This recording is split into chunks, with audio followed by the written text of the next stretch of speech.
Wondering how your mindset affects your life? How to bring more energy into your business and life? Millions of people around the world ask these same questions daily. You are in the right place. Learn practices that will help give your life the meaning and success you've been searching for. Welcome to the Charge Podcast, teaching you how to create habits around real goals every day. Practical life advice from those who made it. Here's your host, Gary Wilbers.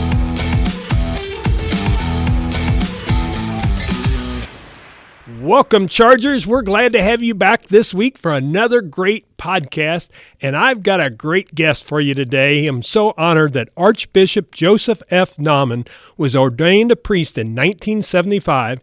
He served as the Archdiocesan Pro-Life Coordinator from 1984 to 1995 and as a Vicar General in the Archdiocese of St. Louis before being ordained as Auxiliary Bishop of St. Louis, Titular Bishop of Caput, Cilla in 1997. He was appointed Administrator of the Archdiocese of St. Louis in 2003 and became the Archbishop for the Archdiocese of Kansas City in 2005.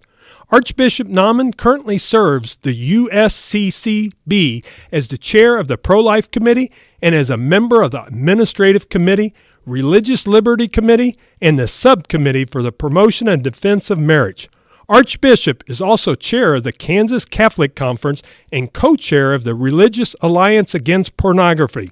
He is on the board of the National Committee for Human Life Amendment and prior to the Northern Lieutenancy Equestrian Order of the Knights and Dames of the Holy Sepulchre of Jerusalem. Archbishop also serves on the board of trustees for the Kenrick-Glennon Seminary and Conception Seminary.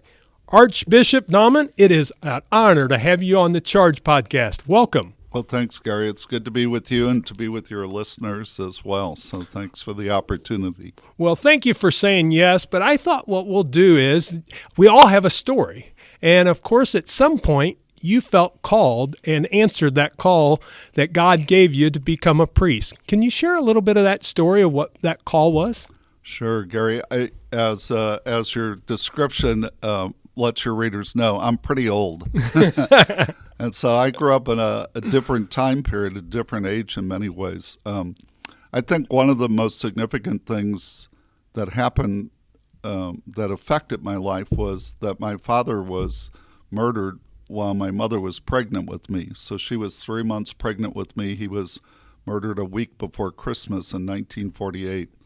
And so that changed a lot in our family life. You know, I was blessed. It was a time I was part of a crisis pregnancy, if you will, at that moment. But fortunately, it was a culture where abortion was, pretty much unthinkable at that time. And my mother was surrounded with a lot of help and assistance, particularly from the church. And in our parish, the priest of our parish, I think I have one older brother. They took a special interest in my brother and I because we didn't have a biological father. And so we were close to the priest in our parish. They were friends of our family.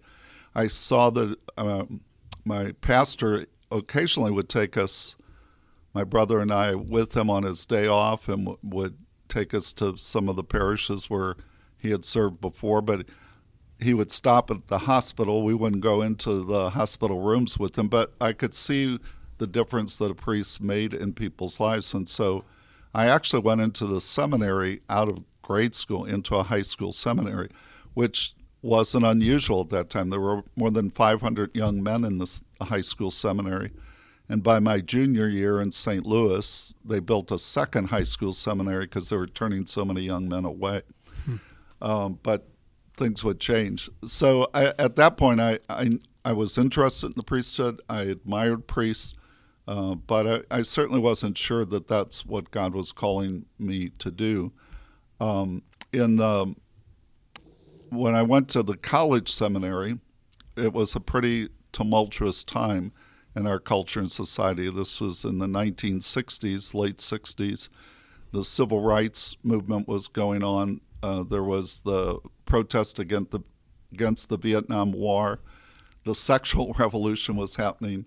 And in the church, we had the Second Vatican Council, so there were a lot of things changing within the church, and so it was a chaotic time in many ways. And I was influenced by that. And between our sophomore and junior year of college, the seminary leadership had developed just the year before I reached that point, this program during the summertime where we basically made a 6-week retreat. And frankly, I wasn't thrilled with that. A lot of my classmates were, because we had to get jobs in the summer to pay for our tuition, and this kind of got in the way of being able to work that summer. But I'm very grateful for that experience. It began with an 8-day silent retreat. And I remember I was just very confused at that time with all that was going on in the culture. And I went in to see the priest that was directing the retreat. And I told him, I said, I'm very confused. And he said, oh, you don't know if you are called to be a priest? I said, well, yeah, that, but I'm not sure there is a God. And if there is a God, if Jesus Christ was his son. And so he said, you are very confused. And he gave me some of the best advice. He told me to go to the 11th chapter of St. Luke, where his disciples asked Jesus to teach them how to pray. And there's a parable that follows after he gives them the Lord's Prayer, where a man's neighbor comes in the middle of the night wanting bread, and he doesn't want to get up to give him the bread, but he does get up because he keeps banging on the door. And it's part of one of Jesus' teaching on persevering in prayer. So this priest said to me, he said, I just want you to go to the chapel, and I want you to pray and just bang on God's door and ask him to reveal himself to you, to make his presence known.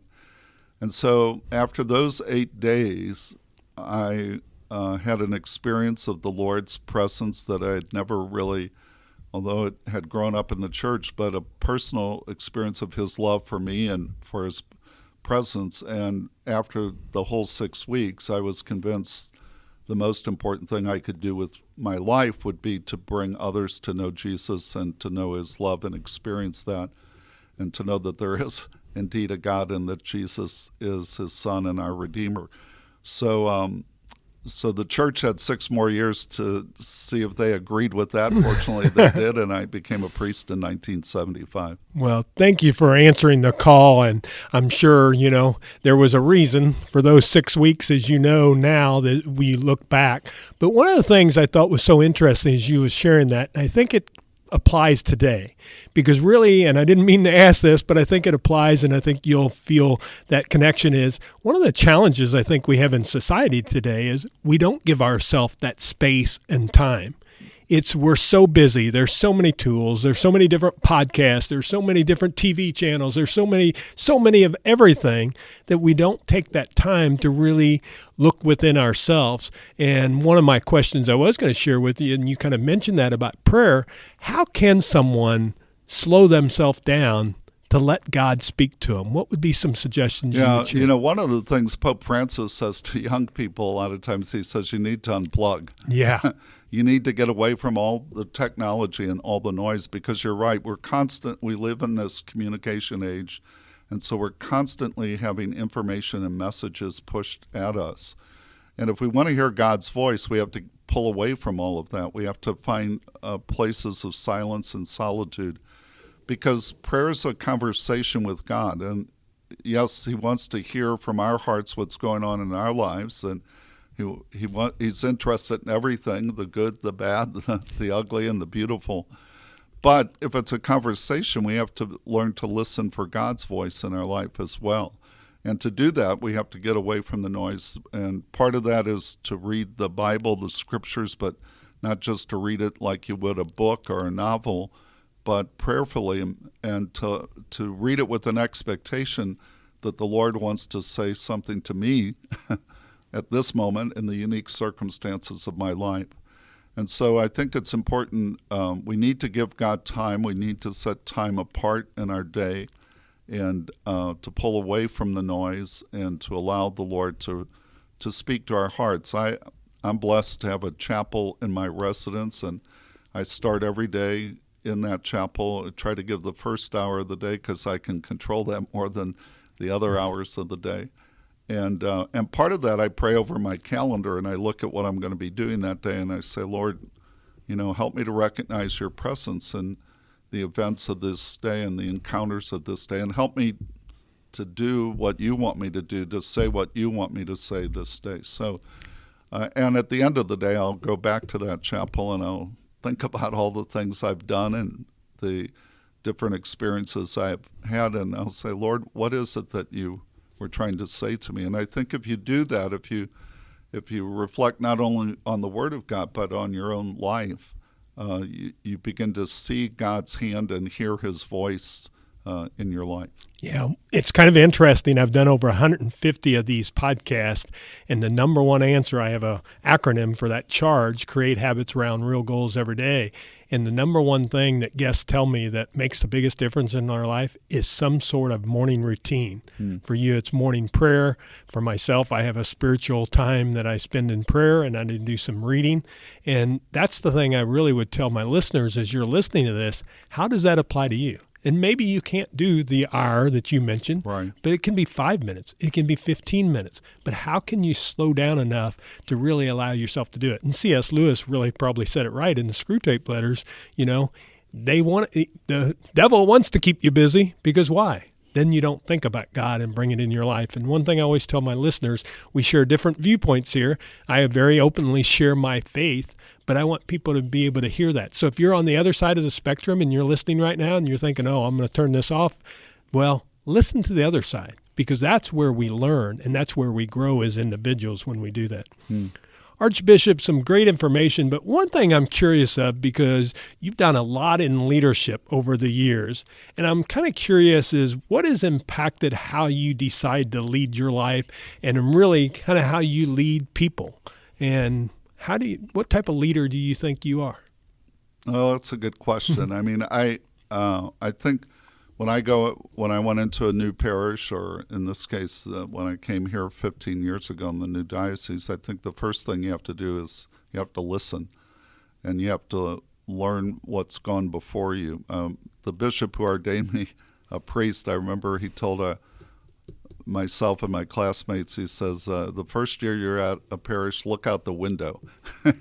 And basically he was saying, don't try and change a lot of things, but come to know the people. And I think part of what I've found, that if people know that you really care about them and that you love them and you want what's best for them, if you gain that trust of them, then they'll follow you, even to places maybe they wouldn't naturally want to go. And so I think an important part of leadership is gaining the respect and confidence of those that you're called to lead. I think it's also to have a vision of where you think things ought to go, and to be bold in that vision, to think big. When I first went into the pro-life office in St. Louis, I thought of some big goals that I'd like to see happen there. And I think that was important. But then look at small steps to get to those goals. They won't be achieved, but to persevere and be persistent in trying to accomplish what those goals are. And I think over time, I remember Mother Teresa one time was asked, how did you ever start this ministry where you're helping millions of people in the world? And she said, well, I didn't set out to help millions or thousands. There was one person there that I decided I needed to help, and then there was a second and a third. So, I think there's small steps that the Lord uses to help achieve big goals, large visions. Yeah, and you can see that in relationships become so huge. In business, in life, we have relationships in everything we do, and that becomes a key cornerstone. And when you talk about listening, that kind of brings me, my next question is, when someone tells you they don't have faith, and there was a challenge time in your life you shared with us that you were challenged at, what would you tell them to try to, number one, they need to listen, of course, but what would you tell them that how can they really kind of find God in everyday life? Yeah. Well, sometimes I say this to young people in my confirmation homily. I'll say to them, I think it takes a lot more faith to be an atheist than it does to be a believer. Because I think about what an atheist has to believe. He or she has to look at the world, the cosmos, and see the awe of it, the magnificence of it, the beauty within the natural world, and have to say, well, this just all happened. Just all happened by chance against impossible odds. It just happened. And even the capacity that we have as human beings to think this just all happened. I mean, that takes a lot of faith, I think, to believe that. So I think reason tells us there must be a God. This didn't just all happen by pure coincidence or chance. But as Christians, we believe something even more powerful. We believe that not only that there's a God, but that this God took on our human condition and became a human being and pursues us and desires to have this relationship with us. And for that, I think we have to, as I said, we have to open our hearts. And I thought that advice that priest gave me years ago is to bang on God's door and just ask him, Lord, I'm struggling. Reveal yourself to me. Speak to me. Help me experience your presence. And if you do that, I think I'm confident that God will respond. Yeah, great. One thing I'm curious is you're chairman of the Committee for the Pro-Life Activities for the U.S. Conference of Catholic Bishops. Can you share with us why pro-life is such an important topic in the Catholic Church? I'm Catholic myself, so I kind of know this, but I want to share that with our audience there. And then also, I'm kind of curious to get your take on the recent executive orders by our president, because really we've kind of taken a little bit of a step back in that area. But why is it's so important, pro-life in the Catholic Church? Yeah, well, I think that's a good question. And first of all, it's foundational to, I think, Christianity, not only Catholicism and other faiths as well, that each human life is sacred, that we're made in the divine image. I mean, we share that with our Jewish brothers and sisters as well. And so that every life is precious because it comes from God. And, we see clear teaching throughout history that it's evil to take another life. And the abortion issue is so important because the bishops of the U.S. just over a year and a half ago, I think, we said this is our preeminent issue, continues to be our preeminent issue in public policy. Why? Because it attacks life when it's most vulnerable, least able to defend itself, the life of the child within the womb. Secondly, because it happens within the context and the complicity of the family. So the most sacred bonds that we have is the bond between a parent and child, and particularly a mother and a child. And abortion attacks that. It pits the mother against her child and says, that you're going to be better off without this child. And so it strikes at the most fundamental human bonds that attacks the family. And then the third reason is the sheer numbers. I mean, there's no issue in not only presently, but in our whole history that compares with the abortion issue. Over 60 million children killed since 1973, nearly 1 million a year still being killed by abortion each year. So there's no other issue of that magnitude that's destroying human life. I mean, can add up all the casualties and all the wars in U.S. history, and it doesn't come close to those numbers. Yeah, and it's one of those that, we believe that we can make changes, and there are people out there every day really trying to help make those changes, but it really comes to individuals. And you talked about it even in your story early on. Abortion wasn't really set out at that time, but we never know who that child can become. Right. And that's, we're ending that life and making a decision that really is not our decision to make. And I have the similar beliefs there. Now, Pope John Paul II what do you think he meant by the culture of life, and how do we minimize that culture of death? Yeah, so John Paul coined those terms, a culture of life. And by that, I think he meant a culture that that reverences life, that sees every human life as precious and unrepeatable. And so we look at each human being as an image, a reflection of God himself, and that God has a special destiny and plan for each of these human lives.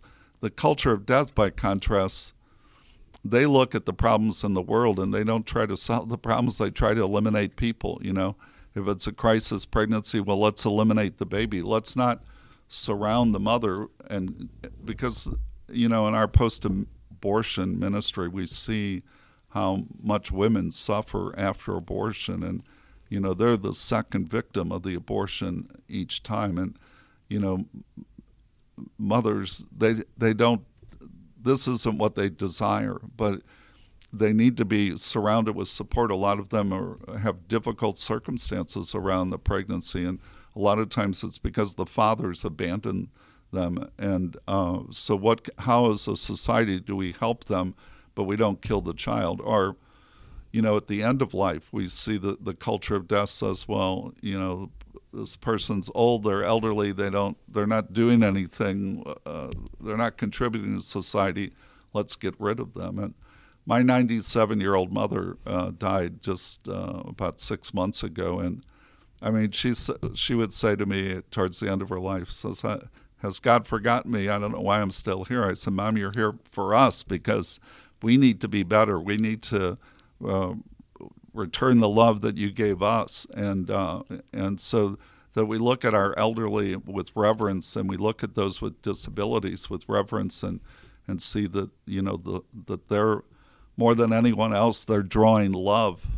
So we need those people in our culture and society. But the culture of death says, well, euthanasia, get rid of them, get rid of these lives that aren't productive. Yeah, and just think what happens in a society when that becomes the norm, then anyone can choose who that is, so it creates a real challenge there.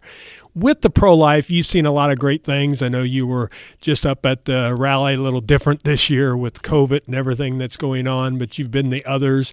How can we continue to get our young people involved in pro-life? Yeah, well, that's one of the encouraging things, because I think this generation is much more pro-life than my generation was.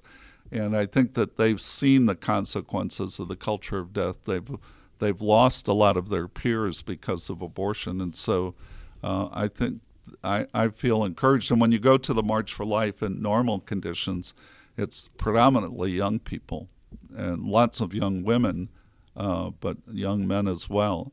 And so I think our young people are open to this. When I was in St. Louis, one of the things that we started was a group called LIFT, Life Information from Teens, what was an acronym.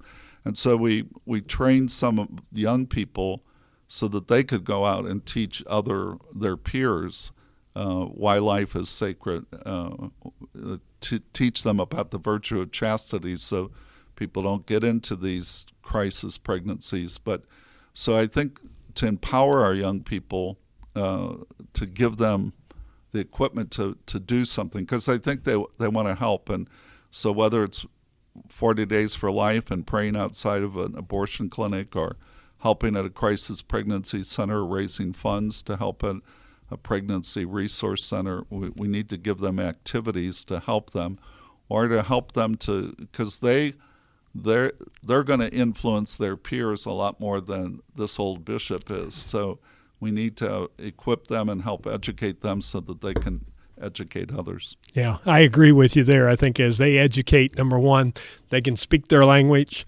They're able to really share from their experiences, and really makes a difference, because as we get our young people involved, number one, they become our next parents, our next adults that go through that. My 3 children are all in college right now.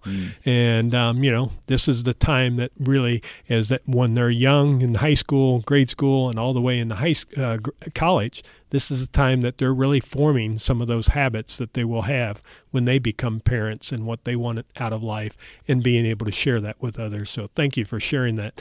As we kind of wrap up this part, we have a recharge round that I'd like to ask you 3 questions of. I guess my last question to you really would be, is that person that they've listened to us, they've heard it, and they still have that little bit of doubt. what would you share with someone? And maybe it's in the faith area, maybe it's in the praying area, or maybe it's even with about pro-life, where they stand. What would you tell that individual to really kind of help open their self up and open their ears and allow God to speak to them? Yeah, I would just encourage them to give God time and to be open. You know, we believe that faith and reason both are pursuing truth. And so that pursue the truth. But don't stop short of getting to the truth. You know, questions are good, but pursue the answers, authentic answers to those questions. And I think if you do that, you know, it will lead you to God because he's the source of truth. And I think it'll lead you to the truth about human life and its dignity as well. Well, thank you for sharing that. I think that's so huge.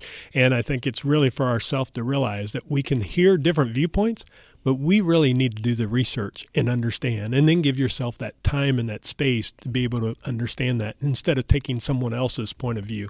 And I think our society could learn a lot right now from that viewpoint. As I go into the recharge round, I have 3 questions that I ask each guest. My first one is, the podcast is called Charge, Create Habits Around Real Goals Every Day. And you talked about some of your habits, but what is one of those habits that you think's made the biggest difference in your life? Well, give time to God, you know, and give space in your life to God. And we owe him to give him time and to praise him. But also that's where we can find a lot of strength, and we'll find peace. We'll find the power to love if we give our hearts over to God, give him some time. Super. What's one simple positive action you take each day to help you kind of move forward to achieve your goals or to live your life each and every day? You know, again, prayer is the most important action that I take. But then I think to look at what your day is going to be and what are the opportunities going to be present in that day to make a difference, a positive difference in somebody else's life, and then make a priority in terms of what you're going to do to bring God's love and the joy of his gospel to another person that day. Excellent. What's the biggest life lesson you learned, and what did you learn from it? I think it's to persevere, you know, and I think a lot of times we can get discouraged when things don't seem to be going our way, but those are the most important moments, not to give up and to be, the scriptures tell us frequently to be not afraid. So to have courage, but also to have this persevering spirit, the devil wants to discourage us, and so not to give in to discouragement, but some of the greatest growth comes when we have obstacles in our life.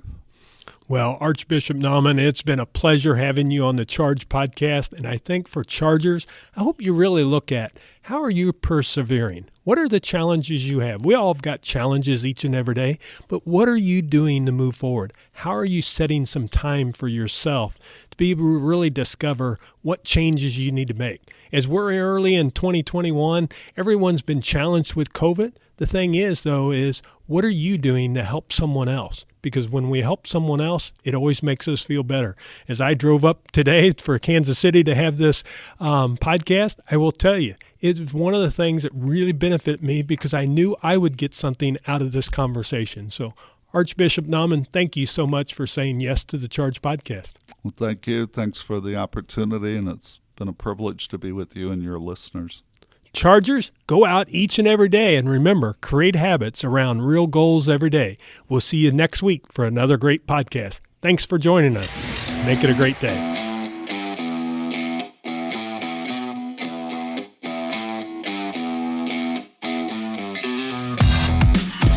This podcast is ended, but your life doesn't just stop. To continue your inspiring journey, head over to chargepodcast.com and access all the tools and resources mentioned on today's show. If you enjoyed this episode, consider sharing with somebody who may also benefit from the advice provided. That's chargepodcast.com. Until next time, charge in business and life.